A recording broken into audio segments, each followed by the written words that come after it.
It's Thanksgiving. I want to make a small Thanksgiving dinner for the people like us that have a small, intimate meal. We just moved to Seattle, so we don't know anyone here. Our family's not here. It's just the three of us, and one of us is a almost 2-year-old toddler. We're gonna do a ribeye roast. I don't love turkey, and I love ribeye. So since I'm not doing multiple meats, because there's only just 2 of us adults and 1 toddler, I'm opting for the ribeye roast. And then we're gonna have cranberries, because for me, it's not Thanksgiving without cranberries. We're gonna have some Brussels sprouts, stuffing, of course, even though we don't have a bird, it's my favorite dish. We'll have a big, luscious, delicious fall salad, which is something I feel like is missing at a lot of Thanksgiving dinners, is like an elaborate, amazing, impressive, delicious salad. Let's get started.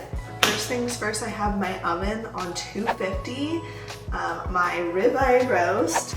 I pulled it out of the fridge about an hour ago. This is a pretty small one, it's 4 pounds, so it'll probably be like an hour, hour and a half.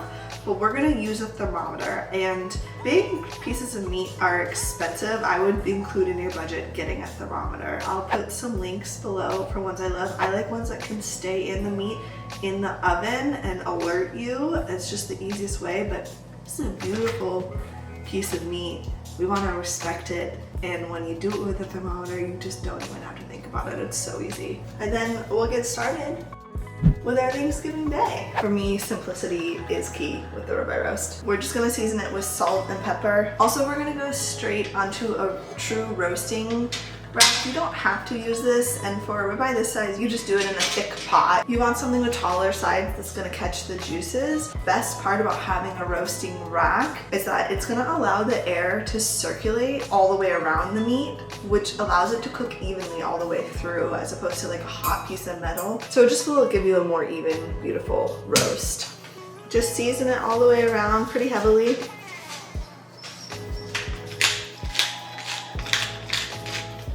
You really want to get every angle as best you can. Place it with the fat side up so the fat can start to render and caramelize kind of down over the rest of the meat. Where you place your thermometer is pretty important. Different parts of the meat will read different temperatures. For instance, if you're hitting against the bone, it will read a lot hotter. If you're hitting pockets of fat, it will be boiling hot. So to get an accurate read, you want to try your best to go through muscle, which can be a little bit difficult sometimes. I'm gonna try to get straight through the eye of it. And then this thermometer is amazing because this wire basically allows you to leave this outside of the oven, and you can keep track of the temperature as it's cooking. So we'll put this in the oven and we will pull it out around 110 degrees-ish for medium rare. So we'll just start it and it will count down and tell you how long it's been cooking for, basically.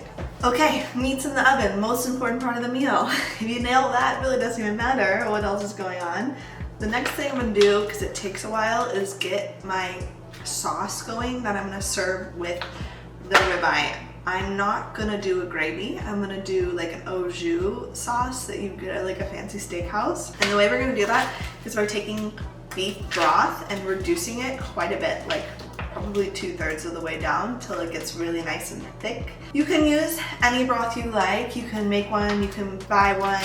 This is from the freezer section. The only thing you really wanna look out for is either find one without salt or taste it and make sure it's not super seasoned, because if it's really, really seasoned, which oftentimes broths will be, if you can't find a stock, it will get very salty once it reduces down. Get this on the stove, it will take a while, and just be going while we cook on like medium low, simmer, gentle simmer. Next thing we're gonna do is prepare our cranberry sauce, because I have a lot of strong feelings about cranberry sauce. I'm not into homemade cranberries.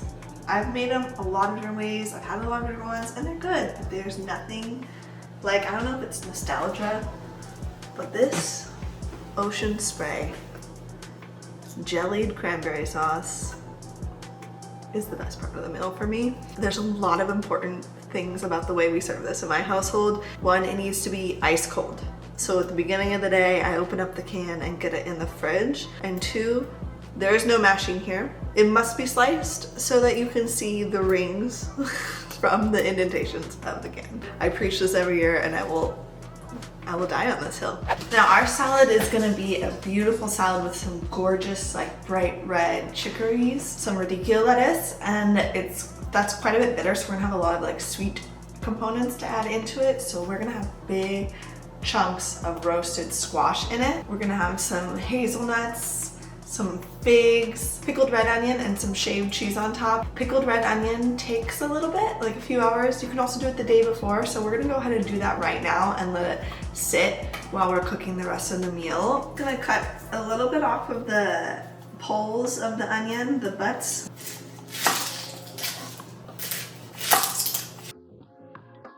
Take the peel off. I like to rotate my knife along the shape of the onion to keep the slices more even.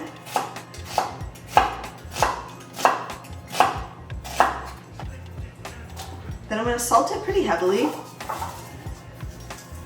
and then I kind of break it up, and then pour in enough vinegar where it's covered almost, like not fully covered, just because you'll be wasting vinegar because they're going to break down quite a bit. I definitely would recommend doing this ahead of time. You can do it a week in advance, weeks in advance, or you can do it morning of if that's all the time you have. We're gonna prep this squash. Just get ready to go in the oven when the oven is free. If you're gonna apply pressure to the tip of your knife, use a towel. So I'm basically just gonna cut it into nice big chunks that you could put on your plate and eat with a fork and knife because the whole meal is kind of gonna be eaten that way. I'm gonna go ahead and scoop out the seeds. The skin you can eat on these curry squash. This is curry squash, I should say that. You can use any squash, obviously, that you like or can find. The skin on acorn squash can be quite a bit tough, so I don't think I would serve the skin on this one. Delicata squash you could also do. If it's really young, the skin can be tender enough, or you can just kind of peel stripes in it and leave some of the skin on and some of the skin off. That'll help make it much easier to chew. But this one, I love the skin on this, and I love the texture contrast. So all I'm doing is just going through and cutting off maybe little areas with like kind of warts. Birds come to check out if there's any scraps. Hi, birdie. Since I have my knife out, I'm gonna finish up my knife work for the day. So this is just 4 stalks of celery and 1 whole onion diced. And then I'm gonna dice up 2 apples. So I'm just kind of doing a medium to small dice. Birdie, this is my sous chef. Birdie, come here, touch. Yes, good boy. He knows if I'm in the kitchen, there's usually scraps to be had. It's a low waste kitchen with a little doggy.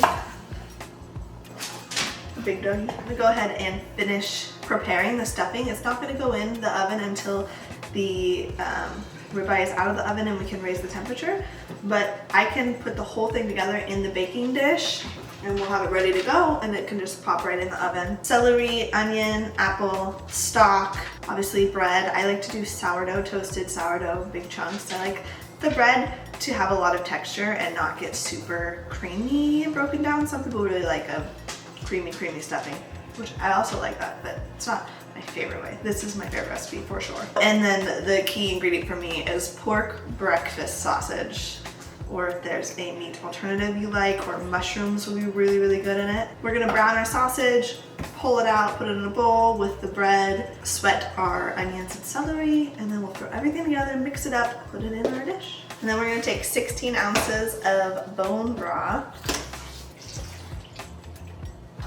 Smells like Thanksgiving. And here's where you can kind of break it down as much as you want to. If you want it super creamy, break it down a lot with your hands. I like it more chunky, so I'm not gonna do too much. My timer just went off. Ribeye roast is at 110. We're gonna pull it out and let it rest. Do everything else, and then like 20 minutes before we're gonna eat, throw it back in, ready to go. So it's basically pretty cooked. Hey, basically set it and forget it. Okay, ribeye is out of the oven. I cranked up the heat to 375. We're gonna roast the squash on that, probably for like 30-ish minutes, but we'll check it after that. And then also the stuffing is gonna go in, probably again for like 30-ish minutes, and we'll check it. Just right before we put our squash in the oven, I'm gonna rub it with a little olive oil, sprinkle on some salt, help it caramelize a bit, be nicely seasoned. Okay, I'm gonna throw this and my stuffing in the oven at the same time, set a timer for 30 minutes, and then we'll check it. Our broth has reduced quite a bit. You can see it's nice and silky, like much thicker.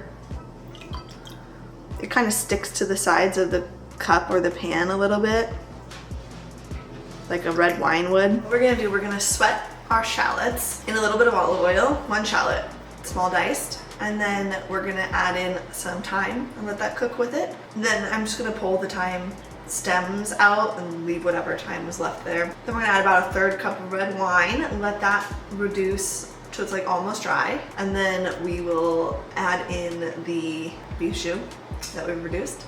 Let it reduce and simmer a little, come all together, strain it so all of the shallots and the thyme are out of it, so we'll have a nice clear thin stock. Put it back in the pot and we'll mount it with a couple tablespoons of butter. Give it this like nice, silky, delicious flavor.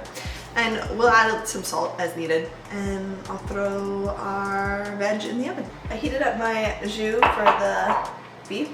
I don't have a grater boat or anything, so we're just gonna put it in a mug. It's steaming. So the salad, I'm just gonna put it all in the bowl, have it in the fridge. I'll make the dressing, and then we can just hang out until 20 minutes before we eat. So we're looking good, we're almost done. Okay, we're gonna make the vinaigrette. It's pretty simple. So we're gonna blend 1 shallot, a dollop of mustard, 3 tablespoons neutral oil. I like using safflower oil, but you can use whatever neutral oil you want. I would stay away from olive oil because it has a pretty astringent taste in the dressing, and I think it stands out too much when you're trying to make flavored dressings. Like, I want this to taste like brown butter, and nutty and earthy. 4 tablespoons of a white wine vinegar. I'm using this white wine vinegar from France that is walnut vinegar, but you can use any white wine vinegar you can get your hands on. White balsamic would be great. And about 4 tablespoons of that. A little salt, a little bit of black pepper. Then I'm gonna brown a stick of butter. We're gonna slowly drizzle it into this while it's running, and then literally set it aside. Beautiful color. Absolutely delicious. The brown butter really stands out. Just gonna add a little more salt, black pepper, and we'll just set it aside until we're ready to eat. I'm gonna add the dressing to around the outside of the bowl so it doesn't like get stuck in pockets in the salad.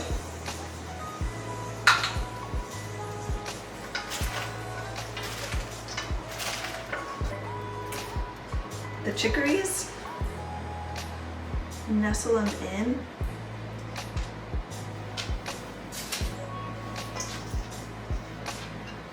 To give it some height. Voila! A beautiful layered salad. Our stuffing is gorgeous. Everything's pretty much prepped or completely done. So I'm gonna put the oven on 500 degrees. We'll put the ribeye roast back in for like 10-15 minutes, just until it gets like nice and caramelized on the outside. You don't want it to get too cooked on the inside. Pull it out again, let it rest for like 10 minutes, and then we'll eat.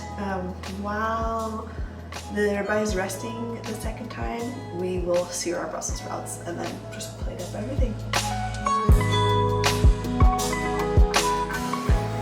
So good. Just gonna plate them.